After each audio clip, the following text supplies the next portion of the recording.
Hi there. In this module of 7-Figure Mastery, we'll learn to write for the purpose of selling, also known as the skill of copywriting.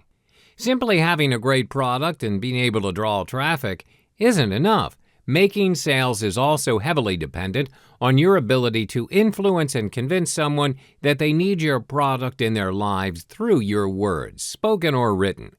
This skill is especially important when it comes to writing sales letters for your digital business offers. You have only your words to rely on in order to sell something. Customers have no way to actually see or experience the physical product for themselves. The sales letter is your product's only sales representative, hence your words really matter here. 8 components of an effective sales letter. There are only 8 simple steps to creating a fantastic prospect-converting sales letter that will blow everyone's minds. They are the headline, subheadlines, introduction, regurgitation, solution, handling objections, call to action, P.S. Let's go through each one by one. The headline's everyone's first impression of your product.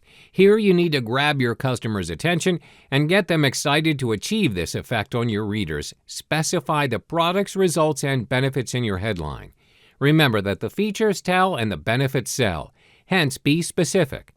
The more specific the results, the more attractive your headlines will be. Okay. To further enhance your headline, you should also highlight the call to action, words in yellow, to show urgency and grab your prospect's attention. Here's an example. Secure your instant access to a mammoth collection of constantly adding resale rights, private label rights, graphics, and more, and jumpstart your online marketing career starting this second. This very headline portrays an immediate solution to those who want to make money without having to create their own product. Words highlighted in yellow are the call to action words to jumpstart their internet marketing career right now. The subheadline usually appears under your headline. These words are normally 1 or 2 font sizes smaller than the headline. At the start, the headline serves to hook your prospect's attention. The subheadline, on the other hand, reels your prospect in. It nudges them to read on a little further. The subheadline is also important to catch the attention of page scrollers, to read what they want to listen to.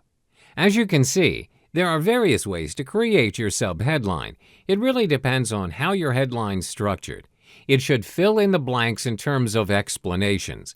If it's a product that needs further explanation, or benefits, or even encourage readers to take some form of action. An example of a good subheadline is like the one below. The subheadline serves to fill in details about how one can discover social media marketing techniques from top experts through a 3-day event for this very purpose. This draws the audiences in further into reading the letter to find out more details about the event. After you've successfully ignited the curiosity of your prospect, it's time to make your very first and lasting impression to your prospect within your introduction. The main purpose of the introduction is to qualify your prospect even further. First, you'll need to introduce yourself. Your prospect will eventually ask, well, who are you, and why should I listen to you? Establish common ground. Share a little about yourself and how the prospect can relate to where you once were and how you can help him achieve his goals. Then address their problem. Empathize with their problem and be specific about their state of discontent. If after reading that, he's thinking somewhere along the lines of, yeah, I have that problem, or even, how does he know? You've gotten his interest. Here's a sample from a sales letter introduction. The creators introduced themselves as creators of the said product and gave their intended audience a valid reason to listen to them.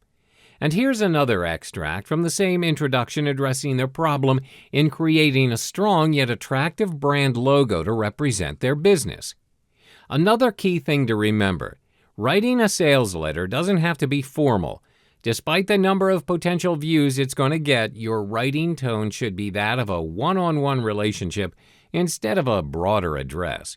Remember, this sales letter is going to do the selling for you. You must maintain the momentum of that one-way relationship going on between your virtual salesman and your prospect.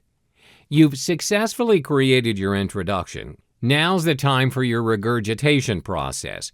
This is where you exaggerate an existing problem.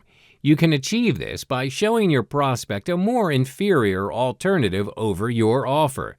At this point, your offer is currently in the limelight, and it's up to your prospect to make the call you want to hear.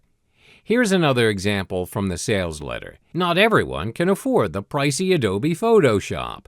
Most people lack the designing skill, and the high cost and time required to design a logo is so demotivating.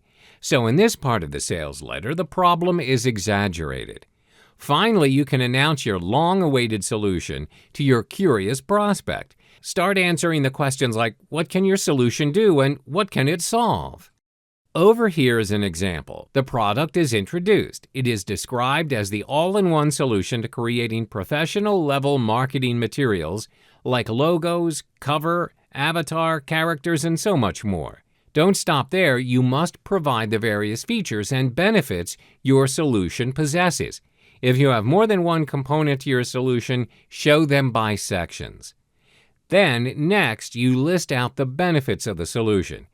If your benefits contain outcome effect words such as $10,352.49 in 72 hours, 38,328 unique visitors in 30 days, and twice the power, to name a few, it's advisable to be bold and change its font color to yellow to give the words more emphasis.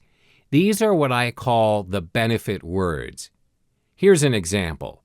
You finally revealed your solutions and all the amazing features and benefits. Now it's time for handling objections.